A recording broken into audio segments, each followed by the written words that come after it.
Picture this.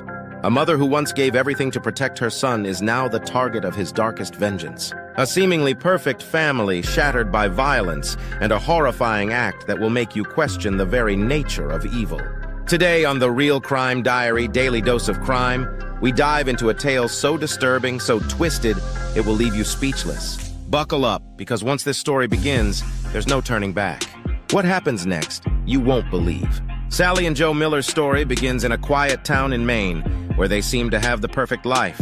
But appearances can be deceiving. Sally, a Texas native with dreams of becoming a flight attendant, found her life taking an unexpected turn when she became pregnant with her son, Matthew. Joe, her then-boyfriend, convinced her to marry him and move to Maine, where his parents lived. At first, Sally went along with Joe's wishes, swept up in young love. But early signs of Joe's controlling nature began to surface. He insisted that Sally shouldn't work, claiming he didn't want other men looking at her. This possessiveness gradually eroded Sally's independence and her aspirations. As time passed, Sally's dream of becoming a flight attendant faded. She attempted to take classes, but Joe shut down her efforts, insisting that he didn't want a working wife. Slowly, the life Sally had imagined for herself slipped away, replaced by a reality she never expected. As the years went by, the Miller household became a battleground. Joe's controlling behavior spiraled into full-blown abuse, fueled by his growing alcoholism. Sally found herself trapped in a nightmare she never imagined. Joe's jealousy intensified. He'd accuse Sally of infidelity if she so much as spoke to another man. His words cut deep, chipping away at her self-esteem. But it didn't stop there. The verbal abuse soon turned physical. Sally tried to leave multiple times. But Joe's connections in their small Maine town made it nearly impossible. He had friends in the police department, at the bank, even at the local women's shelter. Every escape attempt was thwarted, leaving Sally feeling more helpless than ever. Joe's threats echoed in her ears. "The day you leave me is the day I'll kill you." These weren't empty words. Sally knew he meant every syllable. This cycle of abuse, tension building, violent outbursts, followed by hollow apologies and promises to change, became Sally's new normal. She walked on eggshells, never knowing what might set Joe off next. For victims like Sally, leaving isn't as simple as packing a bag and walking out the door. The psychological toll of prolonged abuse, coupled with external obstacles, can make escape seem impossible. But as we'll soon see, Sally's story was far from over.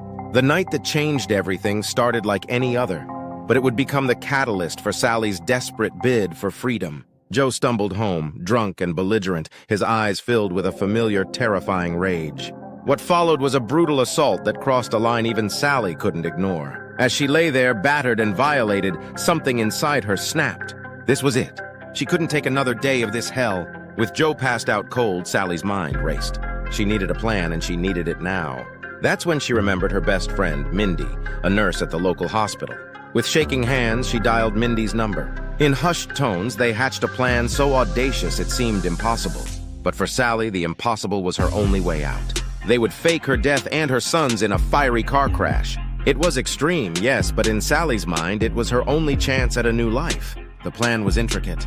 They'd stage a car accident, rush bodies to the hospital, and have Mindy confirm their deaths. It was a high-stakes gamble, banking on Joe's connections working against him for once, preventing him from looking too closely at the details. As dawn broke, Sally looked at her sleeping son. She knew that in just hours, they'd be leaving everything behind. But as she gazed at Matthew's innocent face, she knew that any price was worth paying for his safety and a chance at a real future. With the plan in place, Sally and her best friend Mindy set their escape in motion. Under the cover of darkness, they staged a horrific car accident. Sally's vehicle was found mangled and burning on a deserted road with no sign of survivors. The scene was meticulously crafted to leave no doubt about the fate of its occupants. As news of the tragedy spread, Mindy rushed to the hospital, playing her part as the concerned friend. She contacted Joe, her voice trembling with manufactured grief, informing him of the devastating accident that had claimed the lives of his wife and son. Joe's world shattered in an instant. Meanwhile, Sally and Matthew were already miles away, their hearts racing with a mixture of fear and exhilaration. They boarded a plane bound for the Bahamas, leaving behind everything they had ever known. As the aircraft lifted off, Sally felt a weight lifting from her shoulders, the weight of years of abuse and control. In the Bahamas, mother and son began the process of reinventing themselves. New names, new backstories, new lives. Sally dyed her hair, changed her style, and started learning the local accent. Matthew, young and adaptable, embraced their new reality with the resilience of youth. But freedom came at a cost. Sally found herself looking over her shoulder, jumping at shadows, always fearing that Joe might somehow discover the truth. She missed her family in Texas, the familiar sights and sounds of home. Matthew sometimes asked about his friends, his school, his old life. Each question was a stab of guilt in Sally's heart. Yet, as the days turned into weeks and weeks into months, they began to heal. Sally found work as a waitress in a beachside cafe, her dream of becoming a flight attendant replaced by a new aspiration, to live freely without fear. Matthew made new friends and thrived in his new school. For the first time in years, Sally allowed herself to dream of a future where she and her son could live in peace, free from the shadow of Joe's abuse. But little did she know, back in Maine, the carefully constructed facade of their escape was about to crumble. 6 months after the supposed tragic accident, Joe Miller's world was about to be turned upside down once again. What should have been a routine visit to the hospital to fill out insurance forms became the catalyst for a shocking revelation. As Joe stood at the hospital counter waiting for the clerical assistant to process his paperwork, he couldn't have imagined what was about to unfold. The assistant's words hit him like a freight train. "I'm sorry, sir, but we have no records of those persons being pronounced dead at this hospital." In that moment, Joe's mind raced. How could this be possible? He had seen the wreckage, heard the devastating news, and even mourned for months. The implications of this discovery were staggering. If Sally and Matthew weren't dead, where were they? Had they faked their own deaths? And if so, why? The questions piled up, each more unsettling than the last. For Sally and Matthew, living their new lives in the Bahamas, this development could spell disaster. Their carefully crafted plan, their bid for freedom, was now hanging by a thread. One wrong move, one slip-up, and their newfound peace could come crashing down around them. As for Joe, this revelation would undoubtedly unleash a torrent of emotions. Confusion, anger, perhaps even hope. But what would he do with this information? Would he launch a desperate search to find them? Or would this discovery push him further into the abyss of his alcoholism and abusive tendencies? The repercussions of this moment would ripple out, affecting not just the Millers, but everyone involved in their lives. Friends, family, and even law enforcement could soon be drawn into this web of deception and desperation. As Joe stormed out of the hospital, his mind raced with possibilities. Was Sally alive? Had she deceived him all this time? The truth he thought he knew crumbled around him, leaving only questions and a burning desire for answers. What will Joe do next? Will he launch a desperate search for Sally and Matthew, or will his anger drive him to more sinister actions? The lives Sally fought so hard to protect may once again be in jeopardy.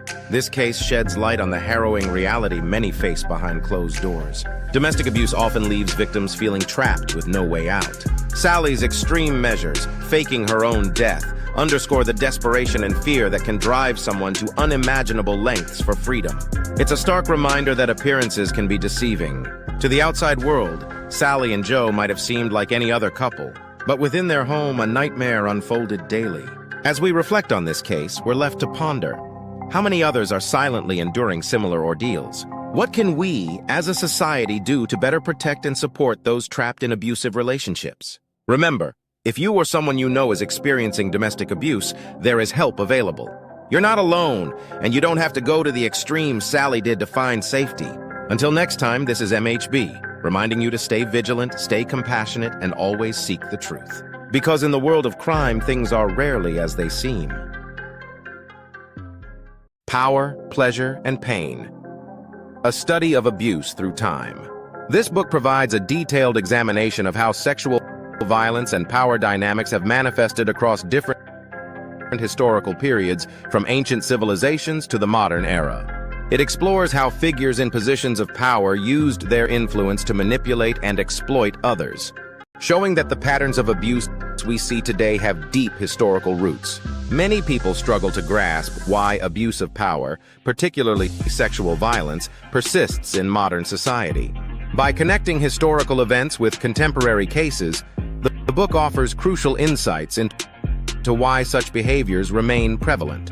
The book analyzes infamous cases such as those of Harvey Weinstein, R. Kelly, and Dominique Pellicotte, drawing parallels between them and historical figures.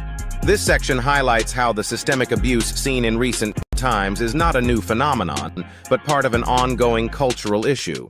Through the lens of these modern examples, readers will gain a better understanding of how institutions, wealth, and power have historically shielded perpetrators from justice, contributing to their ability to continue harming others. The book explores the philosophy of libertarianism, particularly through the works of Marquis de Sade, to explain the disturbing ways in which pleasure, power, and cruelty have been intertwined. This provides readers with a deeper philosophical context to interpret modern-day scandals. Unlike other studies that focus solely on historical or contemporary cases, this book uniquely blends both, offering a full spectrum of how abuse is tied to power dynamics. It stands out by making philosophical connections that help readers understand the deeper societal issues at play.